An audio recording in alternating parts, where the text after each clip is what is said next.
the art of allowing can sometimes be more easily heard by the path of least resistance. Same thing. Because here I am, an extension, a physical extension of source energy. And in any moment, which is where all of my power is, as you stand in your now, that's where all of your power is. Your power to allow your connection, or your power to pinch it off. Your power to feel joy, or your power to feel pain. So as you stand here in this powerful moment, making choices one by one, the better feeling thought, the better feeling thought, the better feeling thought, you are choosing the path of most allowance, but you could say you are choosing the path of least resistance. So these paths, are they paths that everyone needs to follow? Well, first we have to say to you that it would never be one path.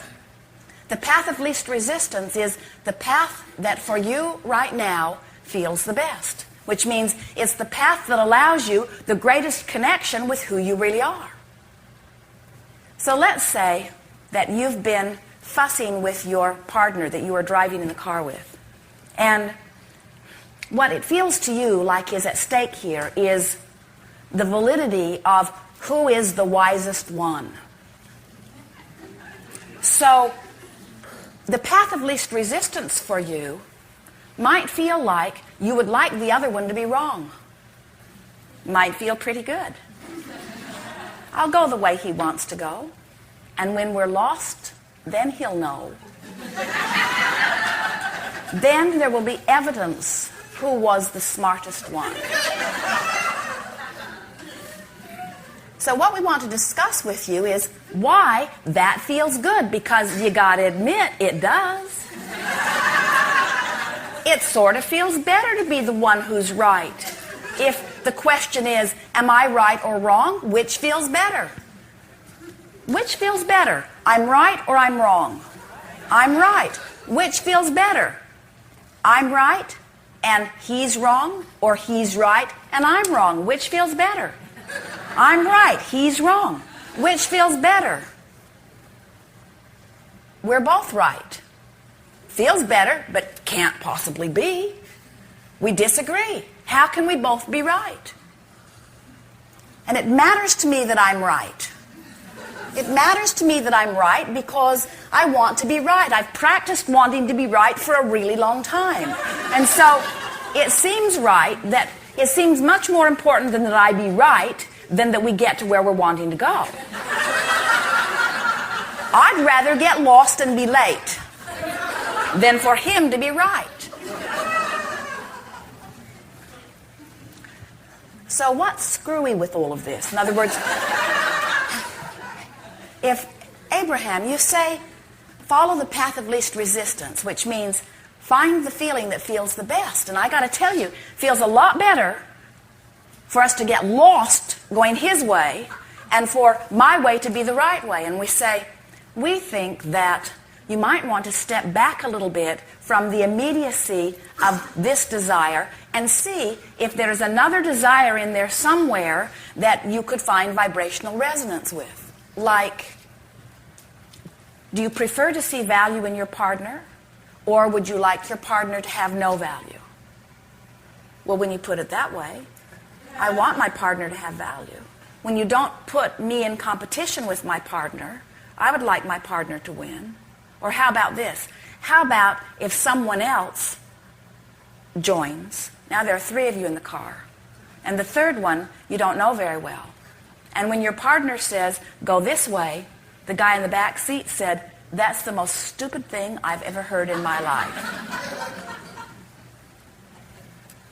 You're going to get her lost. And then you would say, no, he won't.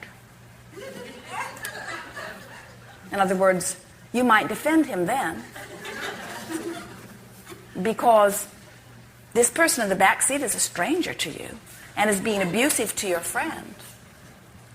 So let's see if we can unravel the chaos that we have produced here for you. What we are getting at here is, if you are trying to sort out the rightness and the wrongness of this and that and the other, trying to find the path of least resistance by just following what feels best in the moment, without doing any real preparation of connecting to who you are first, then you're not going to be able to tell the path of least resistance from the path of most annoyance. In other words, you get out there on this sort of petty, insignificant edge where one thing feels about as bad as another, and you come away from it feeling like you have no true guidance. And then that's what makes you want to join together in groups, where the group that has the loudest voice is the group that you feel must be the most right, so that's the group you try to follow. What we're wanting to help you to rediscover as you are reaching for this art of allowing and this path of least resistance is, we want you to first connect with the guidance that comes forth from within you. So let's say that morning you awakened, and even before you awakened, the night before, as you went to bed, you laid in your bed and you acknowledged the value of your life, and you, in your mind, made a list of things that you appreciate about your world, about your home, about your family, about your partner, about yourself. And you went to sleep in this soothing vibration of well-being, where you just activated within yourself on purpose things that made you feel good. So your inner being joined you fully before you drifted off into slumber. And when you awakened in that similar vibration, because your vibration is always where you last left it. And so you awakened feeling rather good. And instead of bouncing out of bed and feeling resistant about the day, again, you laid there and felt appreciation and deliberately connected with the energy of your source. And you went through a sort of short list of things that are easy to appreciate. And high on the list is this person that you spend so much of your life with. And so you thought about things, and you looked for positive aspects, and you gave mental compliments, even though the person is not within earshot. You laid there feeling good, and you got yourself in vibrational alignment with who you are. And then, as you moved into your day, your timing was particularly good. And as you got into your automobile and you made your motion into traffic, you found the traffic to be like it usually is. In other words, it didn't evaporate. There was no miraculous missing traffic. But the traffic that was there seemed to be flowing, and your entrance into it was good, and you felt very good. You feel good about life. You feel good about where you're going. You feel good about your mate. And you say, I think I will go this way today. And your mate says, oh, really? You know, I was thinking maybe we should go this way. And you say, have you been that way recently? And your partner says, I just have a feeling about it. I don't know. Why don't you try it? And you say, what do we have to lose? So you're not resisting it, so you don't get all disconnected. And even though your partner was not as well aligned as you are and didn't have the best idea in the world, you didn't resist it, and you went that way, and traffic did not open in the way your partner thought it would. But it's no skin off your nose. You have plenty of time. You're in love with life. You're in love with this person. It's not the end of the world. You laugh about it. You say, that's the last time I let you choose the way that we go.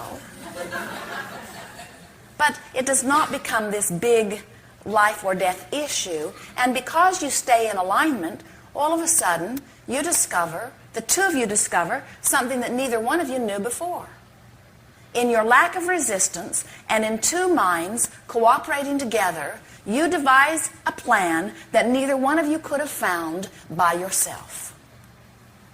You're tuned in, tapped in, turned on. You have broader connection. Your partner is too. You're both connected to Source. Source is feeding both of you. New ideas are flowing. And you end up having a very delightful new adventure on a path that you have not been on before, having exposure to experiences that you would not have had before, and your life does not melt down to be an in-the-moment constant competition about who's right and who's wrong.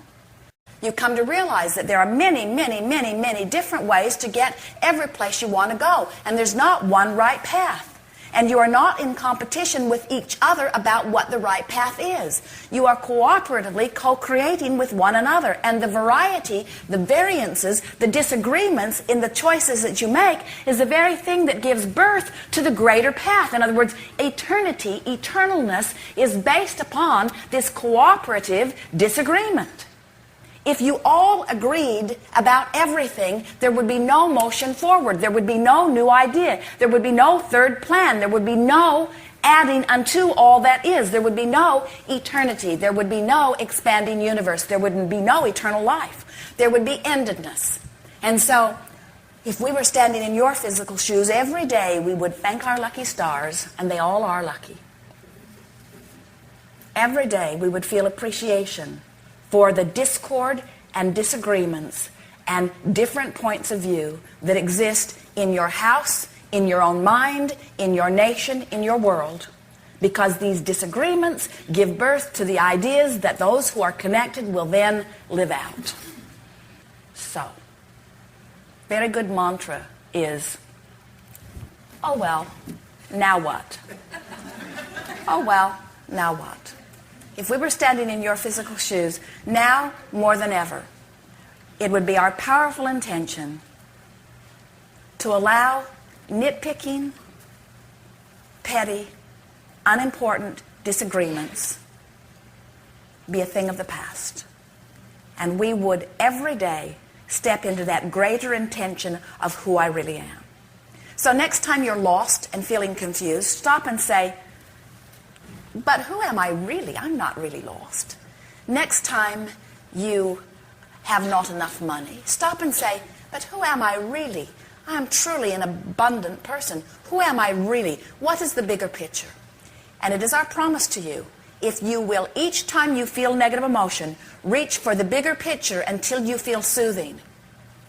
You will connect with Source on such a regular basis that every picture, big or small, will line up for you, because that is the promise of Source to you. You are beloved beings, fully supported, always understood, and always in the mind of Source. You are never forgotten. You are never left out. Well-being is never not flowing to you. You've just got to find some way, somehow, of tricking your mind into letting the well-being in instead of tenaciously holding to this petty little moment of needing to be right about something that couldn't matter less in the scheme of things. You are right. You are right. You're right. You're here and your opinion matters. Your opinion is so right that in the moment that you define that you want something, all of the resources of the universe fall into alignment in order to accommodate you. And if you were not so stubbornly needing to be right by making somebody else wrong, you'd be the recipient of the evidence of your rightness right now. If you were not comparing yourself to someone else who thinks they're right and trying to defend your rightness against them, you'd be in this soothing, open place where you could allow the well-being to be. So many people cannot be right without making somebody else wrong. And that is the screwiest thing that humans do. Because Source doesn't say, we've only got enough juice for half of you to be right. Oh, wait. We've only got enough for a small percentage of you to be right. So most of you are just going to have to get used to being wrong. And just a few right ones will get the resources. It isn't like that at all. The resources flow to all who ask. And you live them fully when you let them in.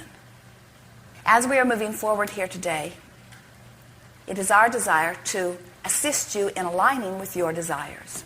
We'll not encourage too much escalating of your issues. We're wanting to de-escalate issues. We're wanting to make things that have been making you crazy not matter to you. We want you to step into a bolder, more general place of connection where you just feel good for no other reason than that it feels good to feel good.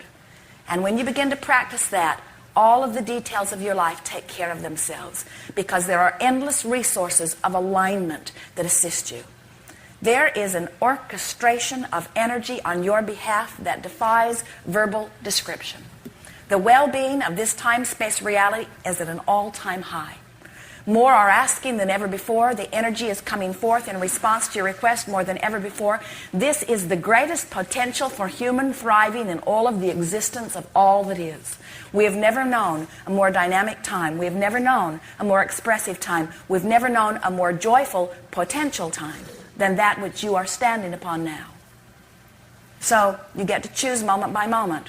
Am I going to let it in by my choice of thought, or shall I pinch it off by taking a stance about something that has nothing to do with me? Good.